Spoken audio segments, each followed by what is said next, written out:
Olá, tudo bem? Mais uma vez aqui em obra, interior de Minas Gerais, prédio todinho de alvenaria, né? O lado de fora e o lado de dentro sendo executado em drywall. Você vê que a cidade pequena, né? De pouco mais de 100 mil habitantes, drywall sendo executado aqui com o objeto de inovação.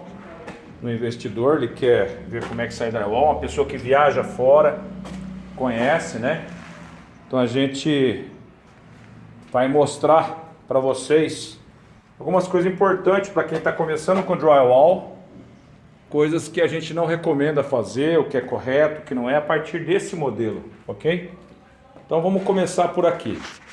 Primeira coisa importante é você ter todas as alvenarias regularizadas, toda a parte de reboco, contrapiso pronto, né? As partes de infra já concluídos, né? Tem que estar tudo pronto antes de começar o drywall. Então aqui já tem inversão de processo. Não é legal porque você tem quebra-quebra, né, da alvenaria, profissionais misturado, madeira com prego, né? São coisas que não vão casar bem. O drywall não fica bem afixado. Uma coisa começa a danificar a outra. Você vê, por exemplo, aqui, ó, você vê que houve um problema de sequência de obra, né, onde foi executado o drywall sem estar pronto a regularização corretamente. E aí houve um improviso, deixar ele aéreo, que não é recomendado por nós. Então dá para ver isso aqui que não é legal. Também estão usando parafuso de fixação da guia inferior, cabeça trombeta de chapeamento, que não é o correto, tem que ser flangeado, específico para isso. Se você ver aqui, ó, ele está aéreo, né? Totalmente fora. Aqui tem estão deixando o primeiro chapeamento, aí o segundo passa direto, com o intuito de usar rodapé metálico. A gente não recomenda rodapé metálico, é só fazer impermeabilização conforme a Ingecons recomenda. Muito mais simples, menos risco de problema, materiais compatíveis aí, você não recomenda isso.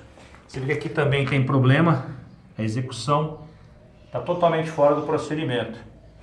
Ou seja, uma inversão de processo. Cartão do drywall sendo repuxado. Drywall, o cartão é o drywall. Se você tirar o cartão, acabou. Parafusamento, estourando o cartão. Muitos, ó. Utilização de gesso. Aqui também foi puxado o cartão. Gesso puro. Você tem problemas de parafuso estourando a cabeça, tá vendo? Isso é bem claro, né? Uma questão de risco patológico, bordas estouradas. Então tem que tomar cuidado para não ter esse problema. Aqui você tem ainda a questão da regularização, que tem que estar pronta antes, para ter uma folga para poder impermeabilizar. Toda a parte de chapeamento tem que tomar muito cuidado para não perder o espaçamento de parafusos.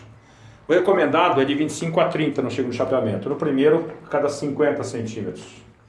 Você vê aqui a outra questão técnica importante, a parte superior. Você não tem a folga telescópica superior, foi anulada. Então, se houver uma deformação natural da laje, o que vai acontecer? Ele pode estourar a parede e trincar. Então, o correto é sempre deixar uma junta de dilatação, uma folga superior, bem lá em cima, tá vendo? É lá em cima. Toda a parte superior, e não a parafusar naquela área, que também tem bastante área parafusada. A madeira, que é usada dentro do montante duplo encaixado, né, que é o correto, que aqui é o caso, né, estão usando duplo encaixado, tem que ser madeira tratada em autoclave. E aqui madeira comum foi utilizada. Então o cupim pode comer e a umidade facilmente apodrecer. A virada inferior aqui é de 20 centímetros, com 4 parafusos. Aqui só tem 1 ou 2 e ainda com a banda acústica. Tem que ser um pouco maior conforme o procedimento. Alguns perfis foram erguidos porque foi cortado curto e colocado chapa drywall. Isso pode correr um problema sério quando a parede tiver uma carga estática, ou seja, chapeado e o peso próprio, pode movimentar e trincar a parede. Então não é legal deixar uma folga embaixo. Tem que pegar o perfil e trocar ele, né, para não ter essa situação aqui, certo? Lá em cima uma folga superior telescópica de 7 a 10 milímetros é o ideal. É justamente para poder absorver a deformação da laje. Lá em cima não se parafusa nada, nem no chapeamento. Você vê que ele está parafusado no chapeamento, o que trava a junta telescópica. Na parte superior da bandeira também, aqui ó, a virada tem que ser de 20, 4 parafusos nos cantos, conforme o procedimento. Você vê que o montante duplo encaixado está um pouco fora de esquadro, tem que tomar cuidado quando depois não encaixa a porta, né?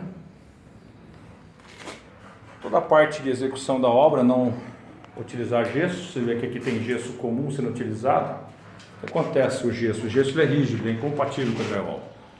É confundido às vezes que por se ter gesso na composição do sistema drywall, na parede, né, na chapa, que se pode usar gesso no tratamento de junta. Não. Ele é um insumo misturado com resinas, aditivos e outros materiais que se combinando trabalham. No caso, o gesso puro não trabalha, então ele pode estourar, criar fissurações, muito rígido. É incompatível com o sistema drywall. Inclusive é fora de norma, ok? Você vê que não fica um acabamento legal, né? Fica bem rústico. Pode dar muito problema no futuro. Embaixo, excesso de sujeira. Importante, embaixo ter uma folga telescópica, folga anticapilaridade de 10 milímetros, em cima também 10 milímetros. Então, de um modo geral, tem que tomar cuidado, fazer certinho, para que o seu modelo saia legal. E o mais importante aqui, houve uma pequena inversão, porque o que aconteceu? Liberou-se o chapeamento de um lado, sem que houvesse instalações dos reforços de madeira. Tá vendo? Geral.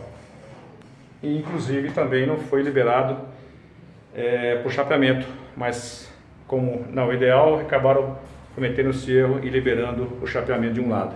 Ou seja, para colocar um reforço, para instalar as caixinhas elétricas, não tem como, porque não tem como encaixar a aba da travessa atrás. Então vai ter que desmontar. Infelizmente houve inversão de processo, mas como um laboratório, a gente vai ensinando e vamos adequando. Obrigado.